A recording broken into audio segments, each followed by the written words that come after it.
Panginoon, maraming salamat po sa panibagong araw na ibinigay sa amin. Salamat po sa bagong buhay. Nawa po ay gabayan po kami sa aming mga leksyon sa bagong ito. Mas maunawaan namin ang bawat leksyon na aming tatalakayin. Ganun po, maraming salamat. Isang mapagpalang umaga sa ating lahat, mga bata. Ako nga pala si Binibining Ones at ako ang inyong magiging guro sa umaga nito. Manatili na katayo para sa ating ehersisyo.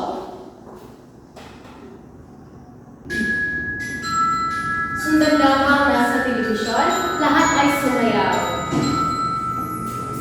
Luna, luna, luna, luna, luna, luna, luna, luna, luna, luna, luna,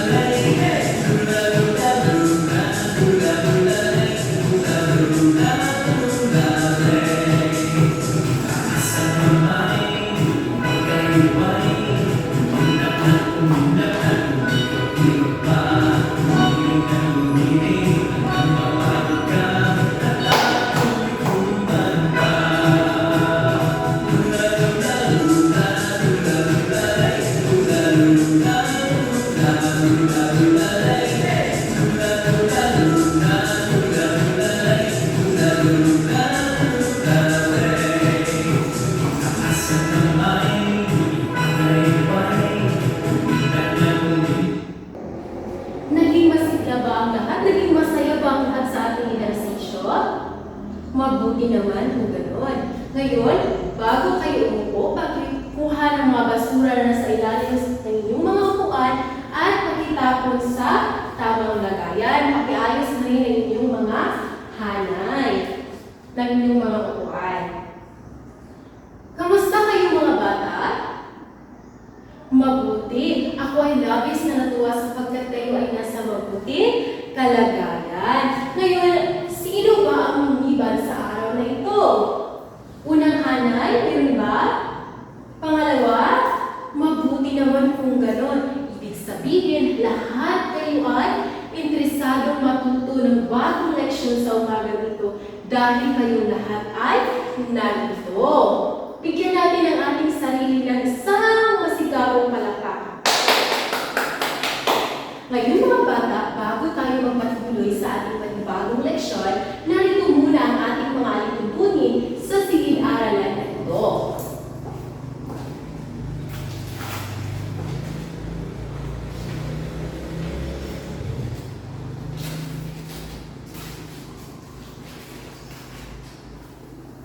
Narito ang ating mga alituntunin. Pakibasa mga bata. Una ay respetuhin ang bawat isa. Gusto ko na bigyan niyo ng respeto ang bawat isa, lalo-lalo na ang inyong mga sarili. Dahil hindi kayo makapagbigay respeto sa inyong kapwa kung hindi kayo makapagbigay ng respeto sa inyong sarili. Pangalawang alituntunin ay oras ay gamitin ng wasto. Dahil bawat aktibidad na aking ibibigay ay mayroong oras na nakatakda. At ang pangatlo ay sikapin ang pagiging aktibo sa talakayan. Pang-apat naman ay alagaan ang kalinisan at kagamitan. Ibig sabihin, gusto ko na panatiliing malinis ang mga kagamitan sa silid-aralan ito. At panghuli naman ay sumunod sa mga alituntunin ng guro. Dahil ang lahat ng mga alituntunin ng guro ay ito ay para din sa ikabubuti ng lahat. Naunawaan ba ang ating mga alituntunin mga bata? Mabuti naman kung gano'n. Ngayon, bago tayo dumako sa ating panibagong leksyon, sino sa inyo ang nakaalala kung ano ang ating tinalakay noong nakaraang pagkikita? Magaling ang ating tinalakay noong nakaraan ay tungkol sa parabola. Mayroon pa ba kayong mga katanungan tungkol sa parabola? Mabuti naman po, ganon. Ngayon, gusto ko tingnan niyo ito. Tingnan niyo ang bagay na ito na maigit. Alam niyo ba kung ano ang tawag sa bagay na ito? Ito ay isang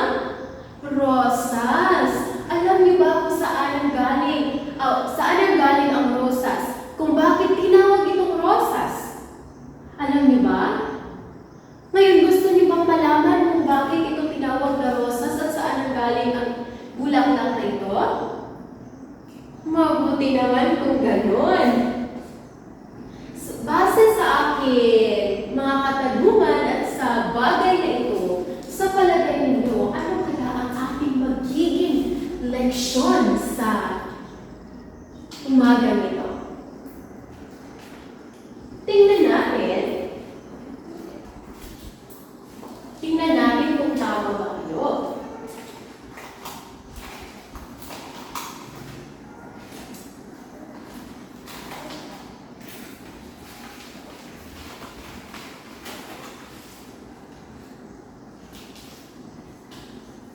Tama! Ang ating leksyon sa umaga nito ay tungkol sa alamat. Ngayong araw ay tutuklasin natin ang tungkol sa katangian ng alamat bilang isang akdang panlilikan. Ngunit bago yan, narito muna ang ating mga layunin na dapat makamit sa umaga nito.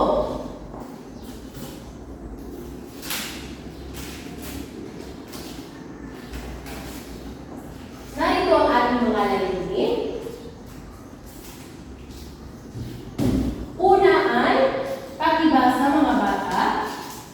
Una ay nagpupoy ang mga elemento, layunin at katangian ng alamat bilang isang akdang pangpanalita. Pangalawa ay nakabuo ng malikhaing pagsasanula ng isang alamat gamit ang sariling interpretasyon. Pangatlo, pakibasa. Napapahalagahan ng mga mag-aaral ang kulturang ipinapakita sa mga alamat. Ngayon, alam niyo ba kung bakit mahalagang pag-aralan natin ang alamat? Mayroon ba kayong idea? Magaling dapat nating pag-aralan ng alamat dahil ito ay nagpapaliwanag kung saan galing ang mga bagay-bagay. Bigyan natin ng magaling club. Isa, dalawa, tatlo. Isa, dalawa, tatlo. Magaling, magaling. Ang galing-galing. Ngayon naman, ang alamat ay isang kwento. Sabi nga kanina, ito ay isang kwento na nagpapaliwanag kung saan nanggaling ang mga bagay-bagay, mga tradisyon, o ang isang lugar. Ngayon naman ay tukuyin natin ang mga elemento ng alamat. Handa na ba kayo mga bata? Mabuti naman kung gano'n. Narito ang mga elemento ng alamat. Una ay ang tauhan. Pakibasa mga bata. Maraming salamat. Ang tauhan, ito ay isang karakter na gumaganap sa kwento. Halimbawa lang, ito ay isang bagay, o di kaya isang tao, o di kaya isang supernatural na nilalang. Ang pangalawang elemento ng alamat ay ang tagpuan. Ang tagpuan na ito ay isang lugar at panahon kung saan naganap ang isang kwento. Halimbawa lang ito ay sa isang barangay, o di kaya sa isang nanon, o di kaya sa isang kagubatan.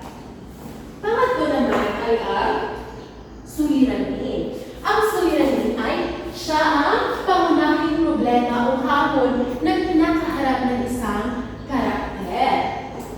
O di kaya ay tauhan. Pangapat naman ay ang kasukdulan. Pakibasa mga bata. Maraming salamat. Ang kasukdulan ang pinakamatinding bahagi ng kwento kung saan naglulutas na ang mga suliranin. At ang panglima naman ay ang wakas. Ang wakas ay siya yung konklusyon o pagtatapos ng kwento na kung saan karaniwang doon natin makukuha ang isang aral na pinapahatid ng isang kwento. Naiintindihan ba ang limang elemento ng alamat, mga bata? Naunawaan niyo ba? Mabuti naman kung gano'n. Ngayon, may ipapanood ako sa inyo isang kwento. Isang napaka-interesadong kwento. Ito ay isang kwento kung saan nanggaling ang rosas. Isang video na kung saan ito ay isang alamat ng rosas. Gusto ko na makinig kayo ng mabuti mga elemento ng alamat ng rosas dahil pagkatapos ay mayroon akong mga katanungan. Naiintindihan ba? Mabuti naman kung gano'n.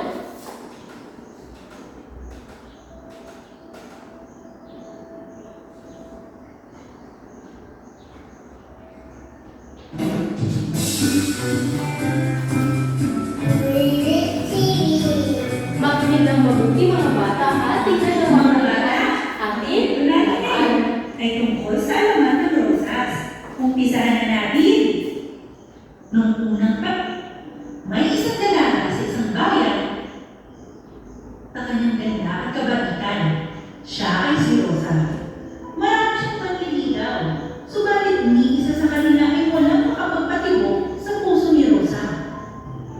Isang araw, isang makiisip na binata ang umakyat ng ligaw ni Rosa. Noong una ay ayaw din siya. Hindi na talaga. Pero dahil sa pagpupursige ng binata, nakulit. O ni Rosa. Lingid sa katawan ni Rosa.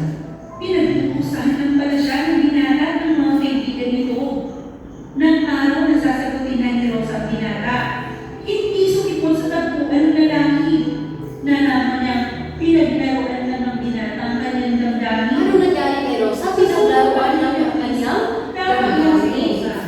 Sa tagal ng panahon, piningatan niya ang kanyang puso, nasaktan din siya dahil sa pag-ibig. Kinabukasan, kumalat ang balitang nawawala si Rosa. Sa paghahanap ng taong Ano kaya bayan, sa tingin niyo? isang Bakit siya kalaman naman? at magagandang bulaklak ang kanilang nakita sa tagumpay ni Rosa. Ito ay ang rosas. Tingnan niyo. Pero madami itong tingin na tila ayaw pahawak. Kaya paniwala nila, naging bulaklak si Rosa at tinawag nilang halaman na rosas. O mga bata,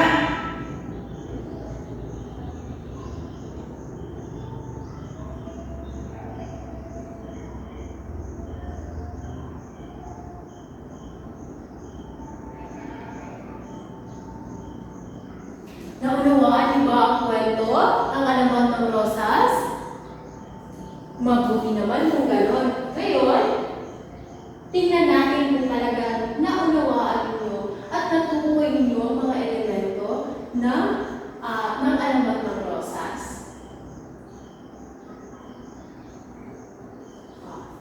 Unang tanong, sino ang tauhan sa kwento? Magaling si Rosa at ang isang makisig na binata. Pangalawang katanungan ay, saan naganap ang kwento? Noong unang panahon sa isang maliit na bayan, magaling. Pangatlo ay, ano ang naging suliranin? Dahil pinaglaruan lang ang nagdalo ni Rosa, napakagaling. Pang-apat ay, nalaman ni Rosa na naglalaroan siya. At ang panghuling tanong ay, ano ang wakas o aral sa kwento? Magaling ang wakas ay, nawala si Rosa sa kanilang bayan at may isang tumubo bulaklak na napakaganda at kakaiba na kung saan mayroon itong mga tinik na nagsisimbolo ng kagandahan at babala sa kagandahan at pagmamahal at babala sa susunod na henerasyon. Mayroon pa ba kayo mga bata? Mayroon pa ba kayong katanungan tungkol sa alamat at sa mga elemento nito? Kung wala na, hahatiin ko kayo sa dalawang grupo. Bibigyan ko kayo ng isang alamat na babasahin. Ito ay ang alamat ng bahag-hari. Gusto kong tukuyin ninyo ang mga elemento nito upang mas maunawaan ninyo at pagkatapos ay isasandula ninyo ito.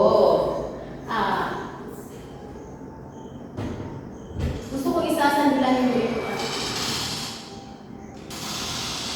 Tatandaan ninyo na ang score ng isa ay magiging score ng lahat, kaya dapat magtulungan kayo. Bibigyan ko lamang kayo ng 10 minuto para gawin ito at pagkatapos ay i-present ninyo sa harap. Narito ang inyong rubrics. Pagkakaintindi ng alamat, 40%, kahusayan sa pagsasadula, 30%, kredibilidad, 20%, at kooperasyon ay 10%. Naiintindihan niyo ba mga bata? Magaling. Kung ano, narito ang inyong mga alamat na, ito ang alamat na bahaghari na inyong tukuyin ang mga elemento at isasadula pagkatapos. Ang 10 minuto ay nagsisimula na.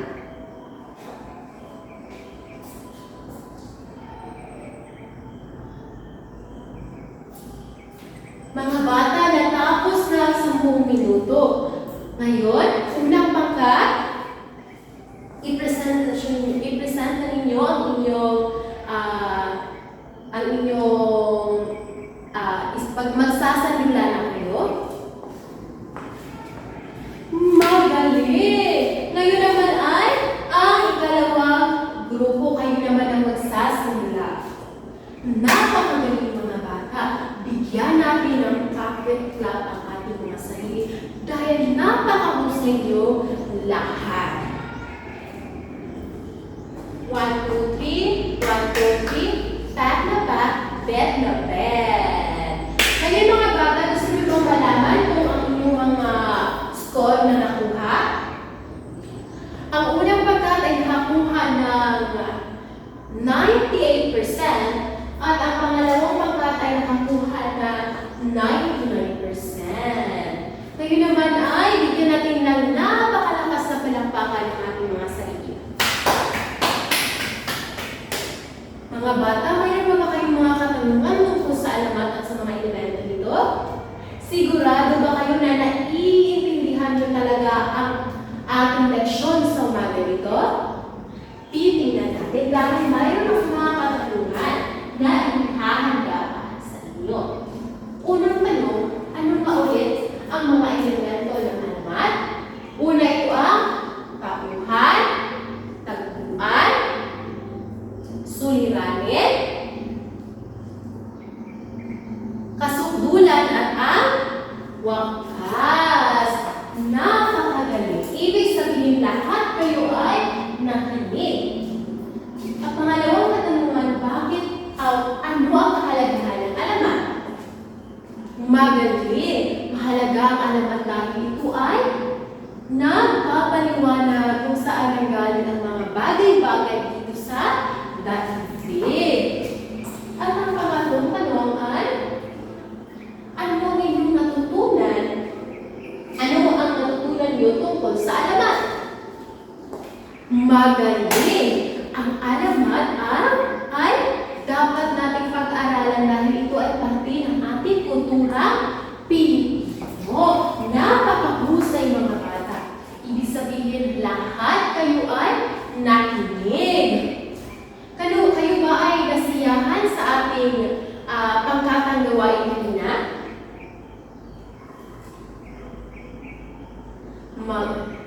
Magaling. Ngayon naman mga bata, gusto ko na kumuha kayo ng isang kalhating papel para tingnan natin kung talagang lahat ba kayo ay nakinig. At sagutan ninyo ito. Bibigyan ko lamang kayo ng 4 na minuto para sagutan ito. Tapos na mga bata, ngayon naman ipasa ang mga papel sa harap sa pagbilang ng 3. 1, 2, 3.